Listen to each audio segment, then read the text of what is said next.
लोगों का एक ग्रुप भी बना, उसके माध्यम से मुझे पता चला कि पुलिस के द्वारा जो है आप लोगों को कुछ परेशान किया जा रहा है। उस पर हम लोगों ने तुरंत संज्ञान लेकर के आप लोगों को जो संभव राहत था वो हम लोगों ने कराने का काम किया। लेकिन आज नया शिकायत जो सिविल सर्जन का है वो जानकारी में आ रही है। आप लोगों से हमको यही कहना है कि आप लोग निश्चिंत रहिए, कम से कम हम लोगों के क्षेत्र में इस तरह की कोई परेशानी नहीं होगी। और आप लोग तो हमको बहुत बाद में ये बात कह रहे हैं कि आप लोगों के पहल हम करें, लेकिन कई बार अपने चर्चा में हेल्थ सेक्रेटरी तक से हम ये बोले हैं कि आप लोगों के लिए कोई अगर जरूरत है तो सर्टिफिकेशन का कुछ काम कर दीजिए या कोई टेस्ट हो जाए। और क्योंकि ये जो ग्रामीण व्यवस्था है वो बगैर आप लोग के नहीं चल सकता है। हम लोग भी जब शहर में पढ़े लिखे तो आप लोग बुरा नहीं मानेंगे, लेकिन हम लोग भी झोला छापी बोलते थे। लेकिन आप लोगों ने जो कंधे पे अपनी जिम्मेदारी, हम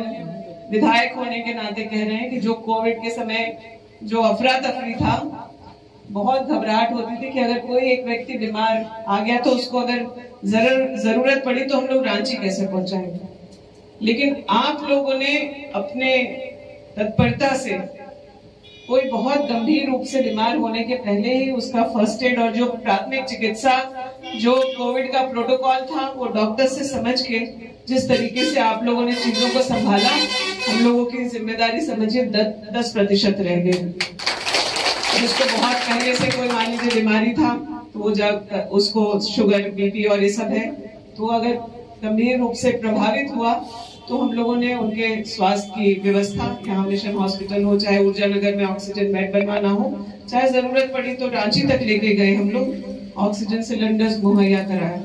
लेकिन आप लोग निश्चिंत रहिए, हम अपने बारे में कम से कम आप लोगों को कहते हैं कि दिन होगा चाहे रात होगा, हम हमेशा आप लोगों के साथ रहेंगे। उसके लिए हमको चाहे किसी से भी लड़ना पड़े। सरकार जो शिकायतें आई हैं उस पर आपको तुरंत उन शिकायतों पर आपको कार्रवाई नजर आएगा। और आप लोगों को कोई भी अगर सूचना है, ग्रुप में नहीं भी बताना है, व्यक्तिगत तौर पर हमको मैसेज या फोन करिए। जहां भी अगर कोई इस तरह का कोई व्यक्ति बुला रहा है, खबर कर रहा है तो मेरे पास सूचना आ जाएगी तो आप निश्चित हो जाए, फिर आपको कभी बुलाने का जो है फिर हिम्मत नहीं करेंगे। आप लोगों से बस इतना ही निवेदन है कि कोई मामला अगर बहुत गंभीर है जो सिर्फ फर्स्ट एड तक का मामला नहीं है, तो हम जानते हैं आप लोग विभिन्न डॉक्टरों से टाई अप है, कोई भागलपुर भेज देता है लोगों की परेशानी को देख करके, चाहे रांची कलकत्ता जाता है। तो कोई भी मामला बहुत गंभीर होने तक अपने पास नहीं रखना है। जो जितनी आप लोगों की क्षमता है, जितना एक ग्रामीण चिकित्सक से उम्मीद है, उतने तक की जिम्मेदारी लें और कोई ऐसा कोई गंभीर विषय ना हो, इन चीजों का आप लोग ध्यान रखिएगा। बस यही निवेदन है और हम लोग आपको आश्वस्त करते हैं कि आप लोगों की जो परेशानी है उसको जल्द से जल्द कम करने का कोशिश करें। और आने वाले विधानसभा में भी हम जो बात ऐसे चर्चा के टेबल पर होती रही है, कभी मान लीजिए मुख्यमंत्री जी से बात हुई, चाहे स्वास्थ्य मंत्री जी से हो, चाहे स्वास्थ्य सचिव से। इसके पहले डीसी थे भोर सिंह, वो कोविड वाला समय देखे थे, आइए बिठाइए उनको भी, पहला राहत यहीं से मिल जाएगा आप लोगों को। पिछले डीसी जो थे भोर सिंह, वो कोविड के समय जो गंभीरता थी परिस्थितियों की वो समझे थे और हम लोग कई बार चर्चा करके ये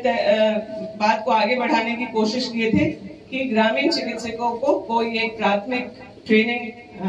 जो कहते हैं वो करें और एक सर्टिफिकेशन करके उन्हें निर्भय होकर के अपना काम करने का मौका मिले। स्वास्थ्य विभाग भी आप लोगों को बुला के विभिन्न बीमारियों के जो ग्रामीण इलाकों में है उसके बारे में आप लोगों को ट्रेनिंग देती है। तो आज इतना विपरीत परिस्थिति क्यों हुआ है, इस पर मुझे जिस भी प्रशासनिक पदाधिकारी से बात करनी है, चर्चा करनी है, वो हम करेंगे। आप लोग बिल्कुल निश्चिंत होकर के अपना काम कीजिए और जितना जल्दी हो सके इसको, एक तो विधानसभा सत्र में भी हम लोग इस बात को उठाएंगे, लेकिन हम आपको आश्वस्त करते हैं कि केंद्र में जब हम लोग होंगे तो एक समरूप जो है पूरे देश के लिए कि हम लोग कोई ना कोई व्यवस्था लागू करवाएंगे जहां ग्रामीण चिकित्सकों को उनका जो मेहनत है, जो उनका काम है, उसका सही पहचान मिले और लोग उनको भी सम्मान से अपने साथ उठाएं। राज्य में इस बार के सत्र में, शीतकालीन सत्र में, आप लोगों की आवाज को, आप लोगों की भावनाओं को और आप लोगों की परेशानियों को बहुत विस्तार से हम विधानसभा में उठाएंगे।